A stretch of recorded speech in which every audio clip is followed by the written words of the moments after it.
बिस्मिल्लाहिर्रहमानिर्रहीम। लाखों करोड़ों दुरूदो सलाम मोहम्मद मुस्तफ़ा सल्लल्लाहु अलैहि वसल्लम और आले मोहम्मद पर। मैं हूँ उमर दराज गोंदल। मैंने आपको ये पहले भी बात की थी कि पाकिस्तान कोई आम मुल्क नहीं है। पाकिस्तान के अंदर जो कुछ हो रहा होता है दुनिया उसको बॉदर करती है, दुनिया में उसका असर पड़ रहा होता है और दुनिया कहीं ना कहीं उसके अंदर फिर मुदाखलत करने के ऊपर मजबूर होती है।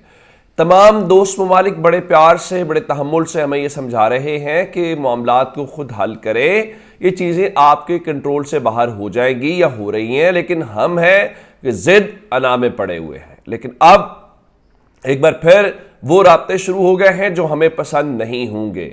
इस वक्त अमेरिका की जानिब से एक बराह रास्त बड़ी सतह से फ़ोन आया है और ये फ़ोन इमरान खान को आया है, जिसमें इमरान खान की बात हुई है, जिसको पाकिस्तान के मीडिया चैनल्स रिपोर्ट कर रहे हैं। मैं इस चीज़ को रोक लेता हूं कि कॉल कहां से आई, क्या बात हुई।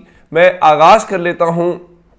चंद रोज़ पहले आप जानते हैं कि अमरीकी कांग्रेस के 60 से के करीब जो अरकान हैं उन्होंने अमरीकी वज़ीर ख़ारजा को ख़त लिखा, जिसमें पाकिस्तान में जो इस वक्त इंसानी हुकूक की पामाली हो रही है उसके ऊपर और ओवरऑल जो अपोजिशन ज़ाहिर इमरान खान है उनके साथ जो ट्रीटमेंट किया जा रहा है उसके ऊपर उन्हें कहा गया कि आप नोटिस लें।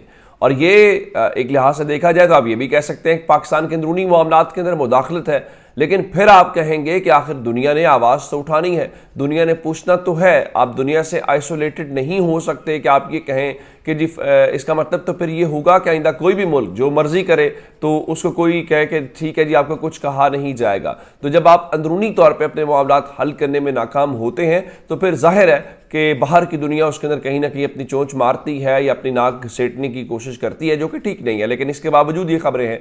तो अमेरिका की जानिब से पहले कांग्रेस वाला मामला जो उन्होंने लिखा, अब अमेरिका के एक साबिक कौमी सलामती के मुशीर हैं और आपको पता है कि जिस तरह पाकिस्तान के अंदर कुछ कौमी सलामती के मुशीर कहीं ना कहीं हमेशा इस्टेब्लिशमेंट का पार्ट होते हैं या पावरफुल क्वार्टर्स का पार्ट होते हैं, कहीं ना कहीं कभी इधर से तो कभी उधर से।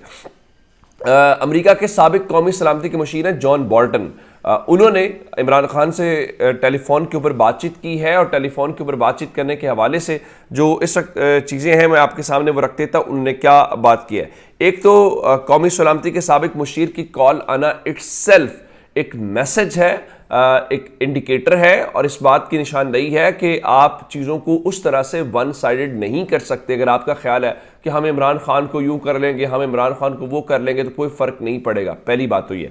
दूसरे नंबर के ऊपर उन्होंने ये कहा है कि इस पाकिस्तान के जो मिलिट्री कोर्ट्स हैं उन मिलिट्री कोर्ट्स के ऊपर उन्होंने बात की है और कहा है कि सिविलियंस के मुकदमात मिलिट्री कोर्ट्स के अंदर नहीं चलाए जाने चाहिए। उसकी वजह यह है कि फिर जब मिलिट्री कोर्ट्स के अंदर या फौजी अदालतों के अंदर ये केसेस चलते हैं तो फिर जो बुनियादी इंसानी हुकूक होते हैं वो उन लोगों को हासिल नहीं होते। और जिस शख्स के ऊपर इल्ज़ाम है जब तक अदालत साबित नहीं करेगी वो इल्ज़ाम ही रहेगा और एक्यूज्ड हमेशा लॉ का फेवरेट चाइल्ड होता है। पाकिस्तान में हम ये चाहते ये हैं कि अगर हमने ये इल्ज़ाम लगा दिया कि ये शख्स इन्वॉल्व है तो बस वो शख्स इन्वॉल्व है और समझ लें कि उसको हर सूरत हमने सज़ा देनी है। दूसरे नंबर के ऊपर जॉन बोल्टन ने कहा है कि इमरान खान के साथ जो रवा सलूक है वो पाक अमरीका ताल्लुकात में रुकावटों और तनाव बढ़ाने का सबब है।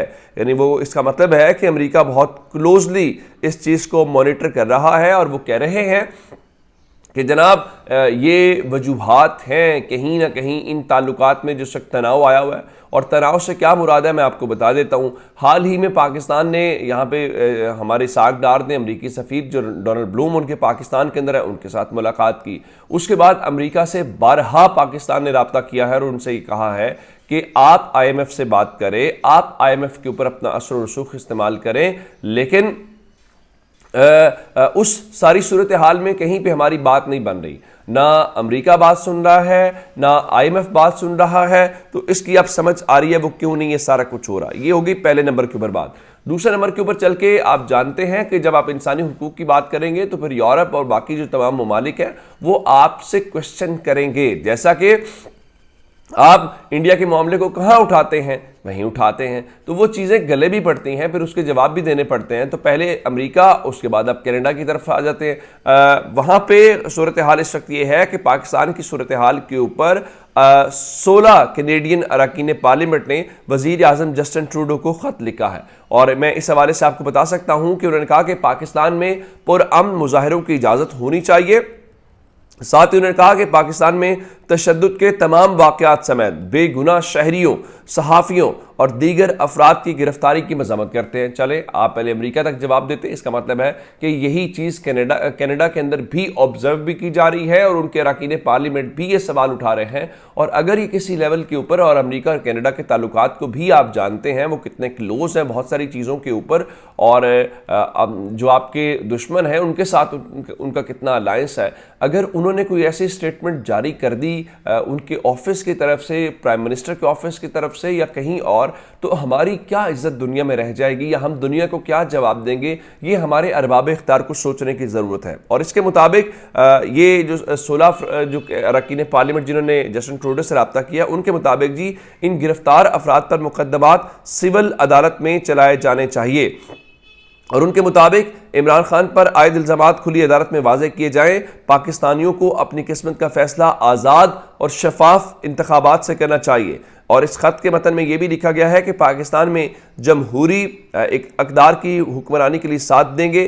पाकिस्तान की सूरत हाल पर आपके ठोस रद्द अमल के मुंतज़िर हैं। और मुख्तलिफ इकरा खालिद साहिबा हैं, शफकत अली हैं, शुमैर जैदी हैं, पॉल शियांग हैं, यासिर नकवी हैं और दीगर 16 जो इनको मिला के अफराद हैं, उन सब ने अपने वज़ीर आज़म से कहा है कि हमें आपके रद्द-ए-अमल का इंतज़ार है और वो उनको इस बारे में कर रहे हैं। तो इसका मतलब बहुत वाज़ेह है कि हम शायद चीज़ों को थोड़ा सा नहीं, काफ़ी ज़्यादा लाइट ले रहे हैं। मेरे ख्याल से ऐसा नहीं करना चाहिए। हमें दुनिया के जो कंसर्न्स हैं उनको अपने सामने रखना चाहिए ताकि दुनिया हमारे बारे में क्या सवाल करिए वो आपको। अब अगली बात की तरफ आते हैं।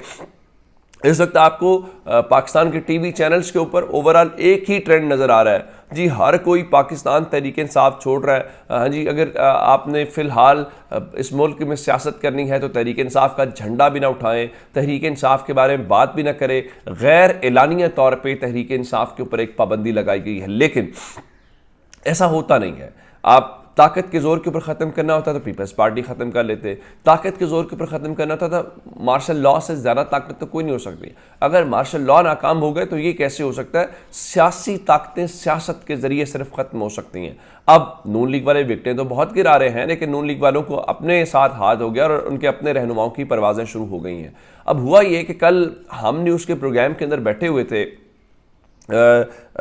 असद कैसर साहब जो तहरीक-ए-इंसाफ के बड़े सीनियर रहनुमा हैं, उन्होंने ये कहा कि वो ऑन ओथ हल्फन मुसलमान के लिए या किसी भी मज़हब का जो मानने वाला है उसके लिए अपनी उस मुकद्दस किताब के ऊपर अगर वो ओथ ले तो उससे कोई बड़ी बात तो नहीं हो सकती।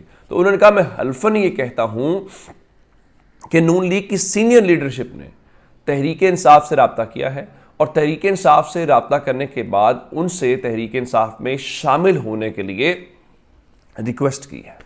लेकिन जाहिर है अभी ये चीज़ें वो रुक जाएंगी। और ये राब्ते क्यों हो सकते हैं? जो भी इस हल्के की सियासत कर रहा है, जो लोगों की सियासत कर रहा है, आप उससे पूछ लीजिए, उसको अंदाज़ा है कि अवाम कहाँ पे, अवाम का मूड क्या है। ये जो मर्जी सेठ का टीवी चैनल और हुकूमत का गठजोड़ जो मर्जी दिखाता रहे। इमरान खान ने कल यही बात यहाँ पे खड़े होके ज़मान पाक में की थी कि आप मुझे कह रहे हैं मैं आइसोलेटेड। उनका ये तमाम सियासी जमातें, इस्टेब्लिशमेंट की पावर इनके साथ है। ज़रा निकले ना अवाम के अंदर, क्यों नहीं निकलते? उसकी वजह यह है कि प्रेस कॉन्फ्रेंस करना, हुकूमती वसाइल इस्तेमाल करना, हुकूमती इख्तियार इस्तेमाल करना अलग चीज़ है, लेकिन पाकिस्तान की अवाम जो है उनसे इन लोगों को बहुत डर लग रहा है। उसकी वजह क्या है? इन्होंने इनका क्या हाल कर दिया आपके सामने है। अब जो जीडीपी ग्रोथ है वो आपकी फिर मनफी के अंदर है, जो महंगाई है वो जोर के ऊपर है और लोग इन गिरफ्तारियों से नहीं, लोगों को इकॉनमी बेहतर चाहिए जो कि डिलीवर नहीं कर पा रहे। अपना बहुत सा ख्याल रखिएगा। खुदा हाफिज़।